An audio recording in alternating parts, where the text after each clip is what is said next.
Here is what actually unfolds for two individuals with identical salaries, the same city, the same entry-level position on the same Monday morning. One of them steps away at 58, not because the organization pushed him out, but because the numbers confirmed he could, with over $3 million in net worth and $3,000 per month in real estate cash flow, that lands whether he rises from bed or not. The other one is seated at a desk at 67 at a firm he did not select, computing whether the Social Security payment bridges the distance between what he accumulated and what rent demands. The separation between these two results is not a career distinction. It is not earnings. It is not fortune. It is 1 decade. Their 50s. And the factor that determined it on both sides was not a single dramatic choice. It was a system. So, which side of that system are you presently constructing? Your 50s are the final, real compounding window before the runway expires. Most people treat that decade as a prize for enduring the previous 3. The truck they always desired, the kitchen overhaul, the apartment upgrade now that the children are mostly gone. And that spending impulse is precisely when the retirement gap shifts from recoverable to structural. I am going to walk you through what that gap actually resembles in figures, what generates it beneath the surface, why the conventional guidance most people receive in their 50s is structurally late by 15 years, and what a real construction strategy looks like at this stage, not in slogans, in mechanics. The financial advisor who appears at 50 with a target date fund recommendation and a portfolio review. I am going to return to him. He is performing his role. His role arrived 15 years late. That is the problem. By the way, I constructed a free early retirement calculator because most online ones are mathematically flawed. It uses BlackRock and Vanguard logic to expose the vulnerable points in your plan. And I only request your email to deliver the report so I do not store any of your financial data. Link in the description. Here is the metaphor. Your financial life is an aircraft attempting to lift off. The runway is time. Compounding is the engine.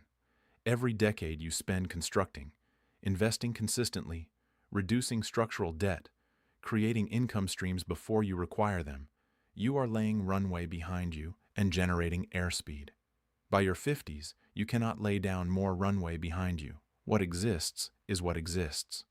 Your only task from 50 to 65 is to remain on the tarmac, keep the throttle open, and not swerve. The people who spend their 50s rewarding themselves, they swerve. Sometimes they swerve directly into a field and the field appears fine from a distance until the landing gear descends and there is nowhere to go. Hold that image. The runway returns. In a few minutes, I am going to walk you through what occurs with the withdrawal math when the market delivers a bad sequence in your first 3 years of retirement. It is more destructive than almost anyone in the financial media explains clearly. But first, I need to establish why your 50s are mechanically unlike any other decade, because most people have heard that the 50s matter without ever running the actual figures on what is legally available to them right now. The Bureau of Labor Statistics consistently demonstrates that the 55 to 64 age cohort earns more in median weekly wages than any earlier working cohort. Your 50s are peak income. That is meaningful on its own. But stack this on top. As of 2025, if you are 50 or older, you can contribute $31,000 annually to a 401k. That is the standard limit of $2,300 plus a $7,500 catch-up contribution that exists exclusively for people over 50. You can also contribute $8,000 to a Roth IRA, $7,000 standard, $1,000 catch-up. Combined $39,000 per year in tax-advantaged space. That is a legal mechanism sitting in your name right now. Most people have heard about it. Most people do not utilize it at anything close to full capacity. Here is what it actually produces in real money. Take a 50-year-old with $300,000 already saved. They max the catch-up 401k at $31,000 per year from their own income. Add a 4% employer match on a $75,000 salary, $3,000 more per year. Add the Roth IRA at $8,000 annually. Total invested per year, $42,000 at 7% average annual return for 15 years. That person arrives at 65 with approximately $1.85 million. Now take the same person, identical starting balance, same 15 years, same market. But instead of maxing contributions, they save at the median rate implied by Vanguard's 2023 How America Saves report, which shows median 401k balances for workers 55 to 64 of approximately $87,500, suggesting ongoing contributions for mid-income earners of roughly $350 per month. That person arrives at 65 with approximately $890,000. Same starting point, same 15 years, nearly $1 million in difference. Every dollar of that gap traces back to how much of the available runway they utilized. You might assume the problem is that people do not know about catch-up contributions. 3 separate podcasts explained them in the last year alone. That is not the issue. The issue is the expense structure most people have assembled by the time they reach 52 or 53. Behavioral economists call it the ratchet effect. Spending ratchets up with income and almost never ratchets back down without an external shock. Every raise through the 40s funded something real: a better apartment, a newer car, vacations that felt earned. Costs associated with children who were genuinely expensive for 2 decades. Each individual decision was defensible. Collectively, they constructed a cost structure that leaves no room for the catch-up window to operate. When income grew, spending followed by default. The money was spoken for before the window even opened. This is not a character problem. It is inertia. And inertia is the actual adversary here, not lack of information. There is a compounding tail on this that most people never observe until it lands. A dollar invested at 50 has 15 years to work before 65. A dollar invested at 30 had 35 years. Same market, same fund, same dollar. The 30-year-old's dollar produces 4.1 times more wealth at 65. Your 50s are where most people finally start the clock in earnest. The math does not pause while you decide if you feel ready. This is where it gets genuinely interesting, and this is the part most retirement conversations miss entirely. You believe the cost of spending your 50s instead of building is a smaller account balance at 65. That is the visible cost. The invisible cost, the one that actually reshapes your daily life, is what a thin balance does to every decision you are legally and financially permitted to make after 62. Those are not the same thing. At 62, the Social Security Administration presents you with a choice. Take your benefit now or wait. For anyone born in 1960 or later, full retirement age is 67. Take the benefit at 62 and you receive 70% of your full monthly benefit permanently. Wait until 70 and you receive 124%. On a $2,000 monthly full benefit representative of a median income working career, the difference is $2,400 versus $2,480 per month for the rest of your life. For someone in reasonable health who lives to 88, waiting to 70 produces roughly $130,000 more dollars in total lifetime Social Security income on that $2,000 benefit. For higher earners, proportionally more. The math on waiting is almost always correct if you can afford to wait. But here is the trap. The person who spent their 50s, who arrives at 62 with a thin account and a monthly budget with no margin, cannot afford to wait. The Social Security check is not optional for them. They take it at 62. They lock in the 70% permanently. They live on it. And that decision was not made at 62. It was made at 53 when the truck seemed reasonable. It was made at 56 when the vacation went on a card that took 9 months to clear. It was made at 59 when the adult child needed help with a security deposit and the money came from savings instead of real estate cash flow. Your 50s do not set your retirement account balance. They set the decisions you are financially permitted to make a decade later. That is the invisible cost. The account figure is what people measure. The optionality is what determines the quality of the rest of your life.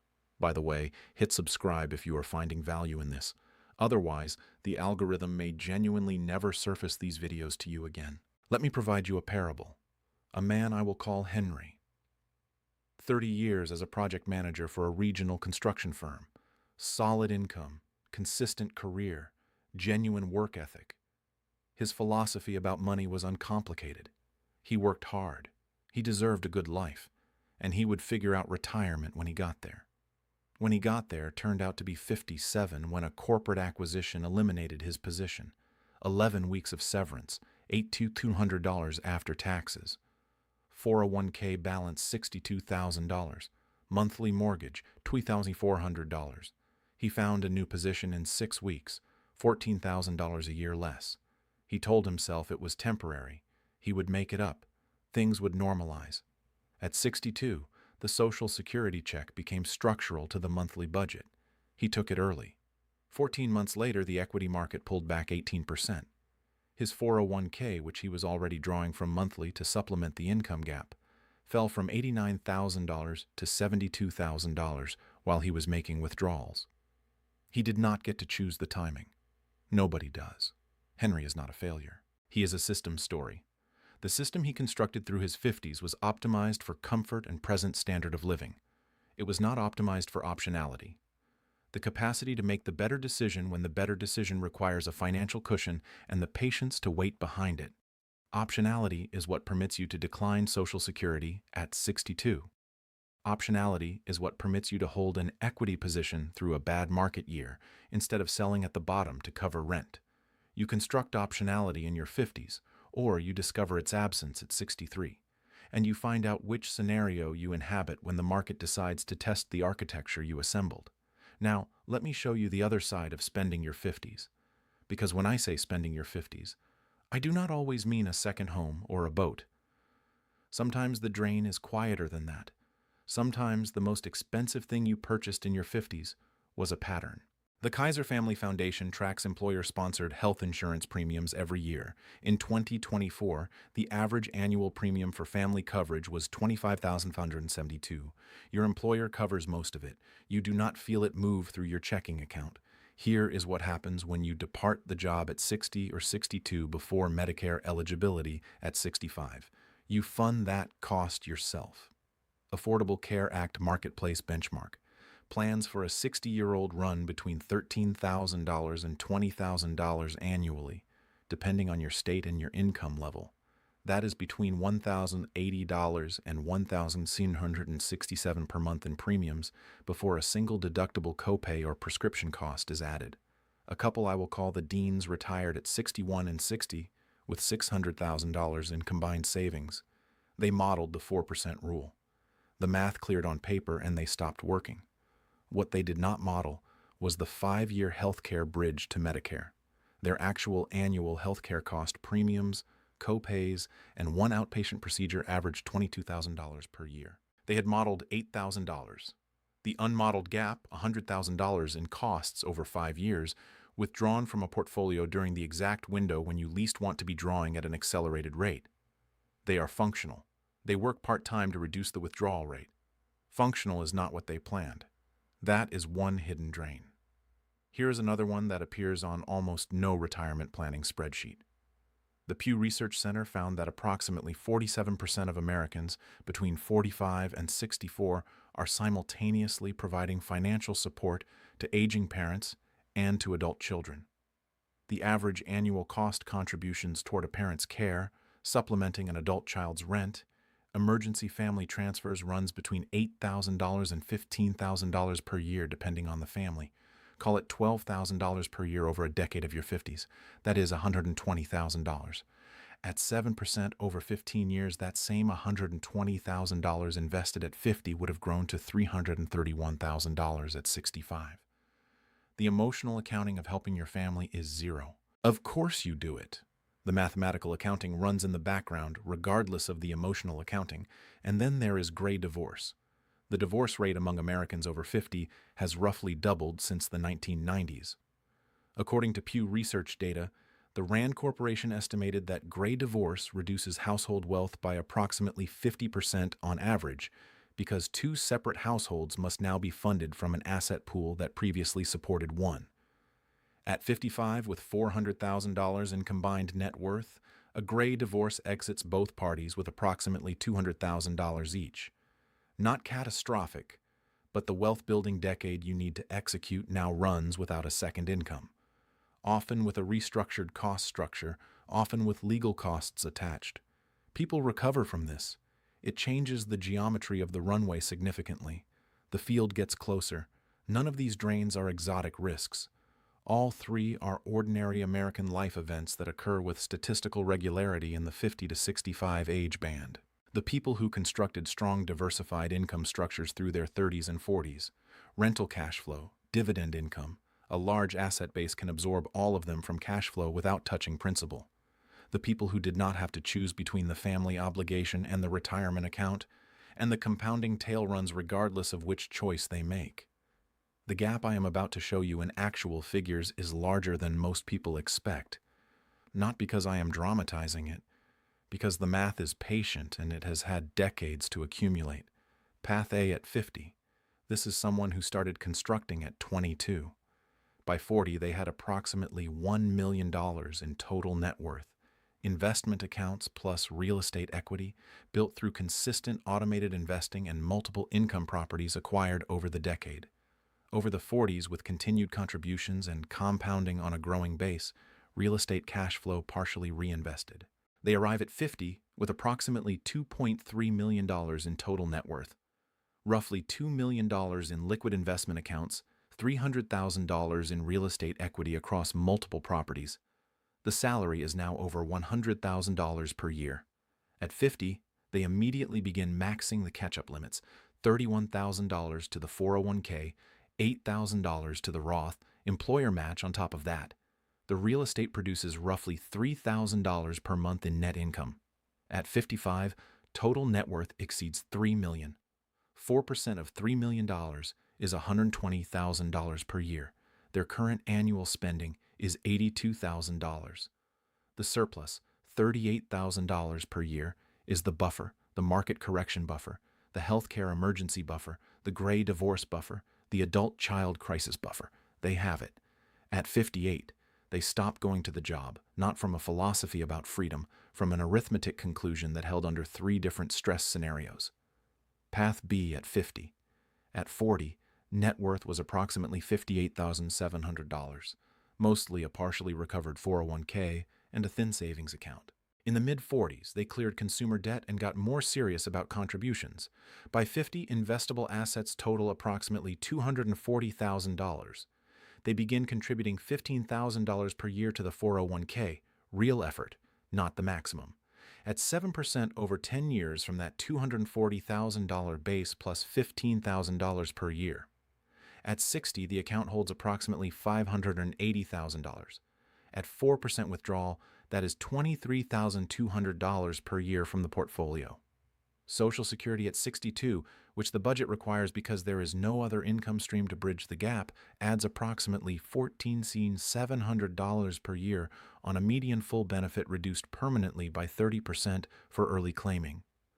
Total retirement income $37,900 per year against a median annual expenditure for Americans over 65 of approximately $57,000. The gap is $1,900. Every year, that gap fills through spending cuts, principal draws, or part-time work. When you draw principal faster than the portfolio grows it, the account is on a one-way clock. When that clock reaches 0, you are in your late 70s or early 80s, and the decisions are not gentle ones. The gap at retirement between Path A and Path B exceeds $2 million. 2 careers, similar incomes for the past 15 years. The divergence happened at 22 and compounded silently through every decade that followed. The 50s reflected what had been constructed. The 60s revealed the ledger. Neither person understood the ledger while it was forming. They both felt fine at the time. I mentioned the financial advisor who appears in your 50s. Let me name him Carl. Carl has 32 years in the business, licensed, credentialed, and genuinely well-intentioned. His guidance to clients in their 50s is technically correct by industry standard. Maximize the 401k. Pick a target date fund matched to your retirement year. Maintain 6 months of expenses in cash, and do not take Social Security before full retirement age. Every one of those recommendations is right, and every one of them arrives approximately 15 to 20 years after the decisions that actually constructed or failed to construct the retirement outcome. The choices that created Path A versus Path B, the loan at 22, the lifestyle ratchet through the 30s, the thin savings rate through the 40s, happened before Carl was in the room. Nobody was in the room for those. The conventional financial planning industry is structured to manage assets. not to construct them. Carl enters the relationship when there are assets to manage. He optimizes from that point forward. Carl's firm charges 1% of assets under management annually. On $400,000 in assets, that is $4,000 per year. Over 15 years of retirement compounded at 7%, that fee costs the client approximately $97,000 in foregone growth. Not because Carl extracts unfair value, because the incentive structure rewards him for gathering assets and charging a percentage, not for appearing 15 years earlier when the consequential decisions were being made carelessly. That is not a moral failing on Carl's part. That is the architecture of the industry. Here is where Carl is actually useful. The clients who arrive at his office in their 50s with real diversified asset bases, the Path A profiles, get genuine value from the relationship. The decisions at that level require expertise. Roth conversion ladders during lower income years before required minimum distributions begin. Depreciation schedules on rental properties that reduce taxable income by $30,000 annually. Social Security bridge strategy execution. Trust structures for estate planning. Carl is skilled at this level of complexity. The clients who arrive in their 50s with thin accounts get Carl doing his best. Same tools, smaller base.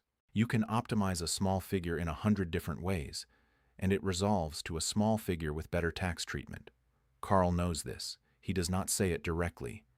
He uses phrases like, "We will work with what we have." That sentence is true. It is also not the same sentence as "you will be comfortable in retirement." That distinction lives entirely in everything Carl does not say during the first meeting. Let me make this concrete with one specific scenario. Call her Diane, 51 years old, single, operations manager at a regional firm. Annual salary, $86,000. 401k balance, $140,000. Savings account, $12,000. No real estate, no taxable brokerage, no consumer debt. She paid off the car last year. She has been meaning to get more serious about retirement for 3 years, and this week she finally ran the actual figures. Scenario 1, current trajectory. She contributes 6% of salary to the 401k. The employer matches 4%. Total annual contribution, $8,600. She adds $200 per month to the savings account. At 65, after 14 years at 7%, the 401k grows to approximately $555,000. The savings account holds approximately $68,000. Total at retirement, $623,000. 4% withdrawal produces $24,900 per year from the portfolio.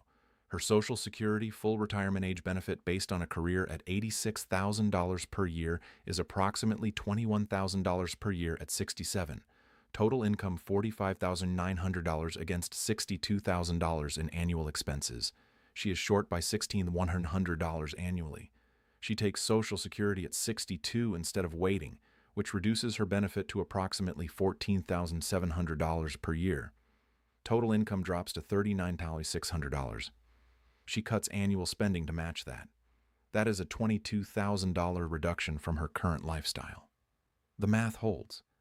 It is not the retirement she imagined when she was 43 and assumed the details would sort themselves out. Scenario 2. 3 structural changes starting this month. First, she raises her 401k contribution to the full catch-up limit, $31,000 per year, up from the $5,160 she contributes now. The employer continues matching 4%, adding $3,240. Second, she opens a Roth IRA and contributes $8,000 per year, funded by cutting $15,000 in annual discretionary spending, roughly $1,250 per month, across dining frequency, travel pace, and subscription services she had stopped actively using. Third, she does not upgrade her apartment when the lease renews next spring, absorbing a $160 monthly rent increase rather than moving somewhere more expensive. At 65, 14 years later, the 401k holds approximately $137,000. The Roth IRA holds approximately $180,000. The savings account continues at $68,000, total approximately $1,185,000. 4% produces $55,400 per year from the portfolio. She waits for Social Security until 70. She can because the portfolio covers the gap years without stress. At 70, her benefit is 124% of the full amount, approximately $26,040 per year.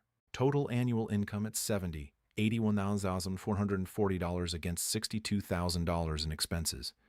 She has a $19,400 annual buffer. Same person, same salary, 14 years. 3 structural decisions that required no extraordinary income and no complex investment instruments. The most common piece of retirement guidance in America is you should have started earlier. Profound insight, remarkably actionable. I am going to place it on a motivational poster with a stock photo of a sunrise and sell it at financial planning conferences. It will outsell everything else at the table. Here is the part that never makes it into a retirement calculator. You can know every figure in this video. The catch-up contribution limits, the Social Security timing math, the sequence of returns dynamic. And it still does not produce a retirement plan that survives contact with reality because the interactions between healthcare costs before Medicare, withdrawal sequencing, and sequence of returns risk do not exist in a single accessible place. So I wrote a book called The Exit Code. It is an analysis of 50 years of actual retirement data, not opinion, not the 4% rule dressed in new graphics, distilled into what I call a mathematical framework for exiting the rat race. 2 specific elements worth flagging because they connect directly to what we have been discussing. First, the dynamic withdrawal method, which replaces the 4% rule with a responsive withdrawal system that adjusts based on how the portfolio is actually performing. So a bad sequence of returns in year 1 does not lock you into an elevated withdrawal rate that depletes the account on a fixed timeline. Second, what I call the 58% rule. The statistical reality that the majority of people who attempt to retire or semi-retire before 62 end up back in the workforce within 4 years. And not because they ran out of money, because they did not construct the buffer architecture that keeps them out.